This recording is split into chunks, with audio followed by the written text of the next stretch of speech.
Team win, really proud of our guys. Very good George Mason team. I mean, really good George Mason, a top-tier Atlantic 10 team, and we knew that going in. A lot of respect for their program. Obviously, the game last year, going up there, so it was nice to be able to come out with a victory today. But here's more than anything, that was a high-level college basketball game both ways for 50 minutes. Both teams competing at a very high physical level to the very end, literally to the final buzzer with the loose ball. And just got a lot of respect for them and very proud of our guys. RJ, just what do you say about battling through the cramps and Cam too? Like you guys both out there fighting through some pain. It was more toughness than anything. It was a tense game. I would say pretty hot in there. Shout out to the fans though, and I would say those are the type of games that you want to play in, like the high atmosphere and with the fans yelling, having a great time. So I would say, with me cramping up, I trust my guys. I trust every last one of them. So shout out to them.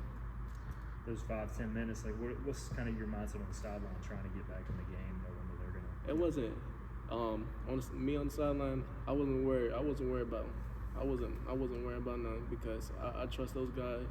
Like we got guys Cam, Jay Shane. Jay Shane played a heck of a game. He had 11 points and 5 steals. That's the type of word that's the type of numbers that we need to have. And Jordan Grab, he has a double as well. So shout out to them. Coach, with this team this year, it seems that the team is way more aggressive on both sides of the ball. Is that something you put an emphasis on this year? There's definitely an emphasis on it. That's what we want to be. And, again, personnel will always dictate a little bit as a coach what you can do. Every coach has a philosophy that they want to be about. And we have a very distinct philosophy on who we want to be. Personnel, sometimes, lineups, sometimes, foul trouble, things like that will always dictate. But this is who we want to be. And we said it, and through 2 scrimmages and 4 games now, it's how we've played every game. And you know what? We've played 4 completely different style ball clubs in the first 4 games. That's really good for us, but we haven't changed what we've done. Now, does that mean it will look like that every minute of every game? And does that mean that? No, of course not, because you have to make adjustments, and we made certain adjustments today. Obviously, that might not be noticeable to the naked eye, but the reality is you use the word aggressive, and we want to pressure, we want to guard full court, and we're going to continue to do that. And we're going to offensive rebound. And 24 offensive rebounds today and forcing 19 turnovers was the difference. It's why we had a chance to be fortunate enough to win. Coach, I think it happened twice in that second overtime where you guys missed the second end of the free throw and then end up with the possession. I mean, just how important was that just kind of in the scope of that game? Yeah, those are those offensive rebounds. And he got one of the huge ones. And you'd see there's no way he's going to go get it, and he goes and gets it. And again, that's part of what we want to be the identity. It doesn't always go that way. And then on the flip side, they're an elite offensive rebounding team. That team was in the top 35 or 40 in the country coming in terms of offensive rebound percentage. I mean, they're really, really good. And we had a huge emphasis that we had to not allow offensive rebounds.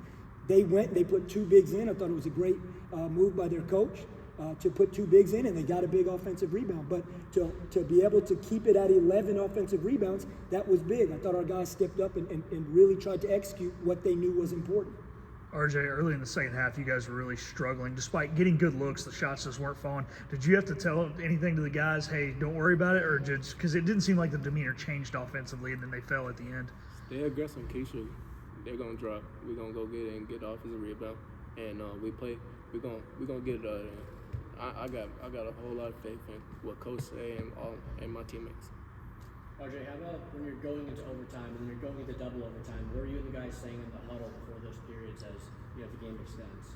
Well, those moments right there, we practice those moments at practice. So I would say we already knew like we ain't showing no fatigue or nothing like that. So I have faith in my guys. Coach, you just mentioned no fatigue. Last week, or earlier in the week, you play a team who runs really fast. Today, you played a 50-minute basketball game, and I saw no fall off from the opening tip to the final buzzer. How well do you think your team is conditioned? Are you content with where they are? It's something that's a huge part of our philosophy. Again, that's something that we've worked on. We talk about it. We don't stop talking about it just because we're in season. We were talking about it during the game, and we talk about what we're conditioned for. And, you know, and so that will never end. That's not going to end in November, December, or through conference play. We're going to always talk about that because we believe conditioning is a big piece of basketball. Coach, especially in a double overtime game, I know you missed Trayvion's minutes, but what can you say about the way the guys around, the entire rotation stepped up? I mean, so huge. I mean, that point is key because Trayvion's such a big piece of our ball club.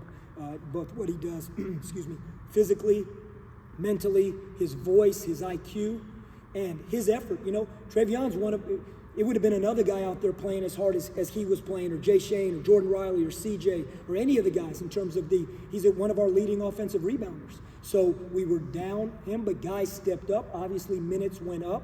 I thought Sear came in and battled when he was in there, but yeah, everyone had to step up, and that's why this is a team identity win. Team, the whole team, 1 through 16, in terms of what they did in practice for 2 days. We had overtime practices the last 2 days in terms of how we practiced. It felt like overtime games. So that's what RJ alluded to. We were ready for, as long as we had to play, we were ready to keep playing.